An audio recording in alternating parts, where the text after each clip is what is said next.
تو یہاں فرمایا گیا کہ ہم نے ان سے فرمایا کہ دھتکارے ہوئے بندر ہو جاؤ. فَجَعَلْنَاهَا نَكَالًا لِمَا بَيْنَ يَدَيْهَا وَمَا خَلْفَهَا، تو ہم نے اس بستی کا یہ واقعہ اس کے آگے اور پیچھے والوں کے لیے عبرت کر دیا. یعنی اس دور کے لوگوں کے لیے بھی عبرت ہے، قیامت تک آنے والوں کے لیے یہ واقعہ عبرت ہے. وَمَوْعِظَةً، اور نصیحت، للمتقین، پرہیزگاروں کے لیے.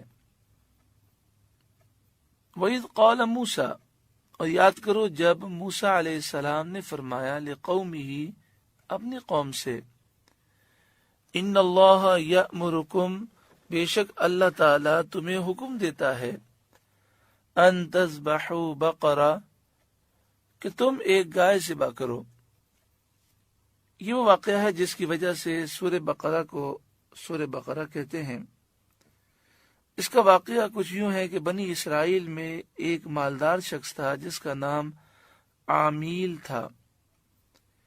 اس کے چچا زاد بھائی نے وراثت کی لالچ میں اس کو قتل کر دیا اور دوسری بستی کے دروازے پر اس کی لاش پھینک دی، اور خود صبح حضرت موسیٰ علیہ السلام کے دربار میں آ کر کہنے لگا کہ میرے چچا زاد بھائی کو فلاں قبیلے والوں نے قتل کر دیا ہے، تو آپ ان سے خون کا بدلہ دلائیے.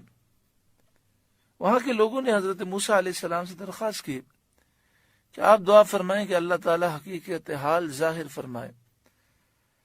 اس پر حکم صادر ہوا کہ ایک گائے ذبح کر کے اس کا کوئی حصہ مقتول کو ماریں، وہ زندہ ہو کر قاتل کو بتا دے گا.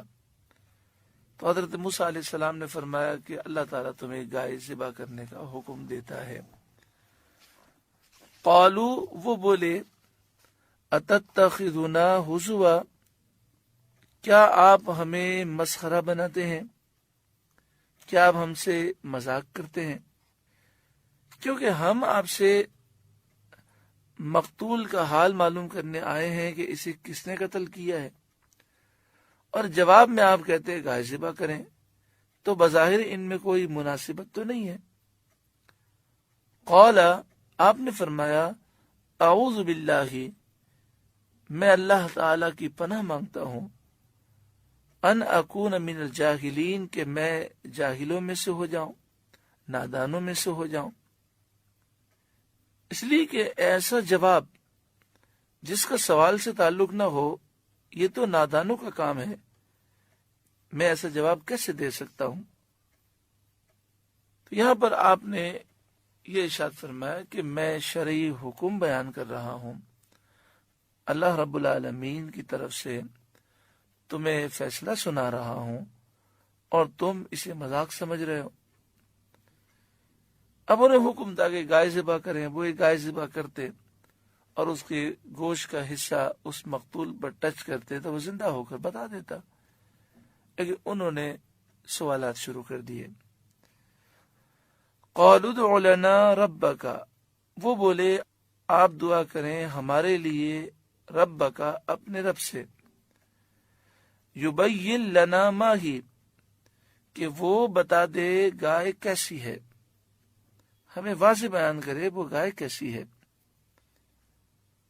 قال، حضرت موسیٰ علیہ السلام نے فرمایا، انہ یقول، بے شک وہ فرماتا ہے، انہا بقرہ، بے شک وہ ایک گائے ہے، لا فارد ولا بکر، نہ بوڑھی ہے نہ بچی ہے، عوان بین ذالک، بلکہ ان دونوں کے بیچ میں ہے، فَافْعَلُوا مَا تُؤْمَرُونَ، تو کرو جس کا تمہیں حکم ہوتا ہے. اب اس موقع پر بھی اگر وہ ایک گائے جو جوان ہو اسے لے کر ذبح کر دیتے تو ان کا مسئلہ حل ہو جاتا، لیکن انہوں نے پھر سوالات کیے. یہ سوالات اس لیے نہ تھے کہ مسئلہ سمجھ میں آئے، مسئلہ سمجھنے کے لیے سوالات کرنا اور ہے، اور اس لیے سوالات کرنا کہ ہم زیادہ سوال کریں تاکہ ہمیں یہ کہہ دیا جائے کہ تم یہ کام ہی نہ کرو۔ تو اس طرح کے سوالات کرنا ہیلے بہانوں کے لیے یہ منع ہے۔ تو انہوں نے یہ چاہا کہ ہم اس طرح سوالات کریں تو ہمیں بغیر گائے ذبح کیے قاتل کا نام معلوم ہو جائے۔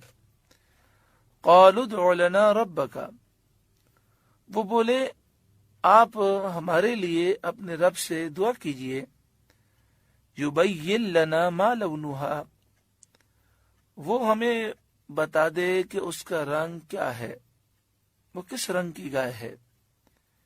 قال، حضرت موسیٰ علیہ السلام نے فرمایا، انہ یقول انہا بقرۃ صفراء، بے شک اللہ تعالیٰ فرماتا ہے بے شک وہ پیلی گائے ہے،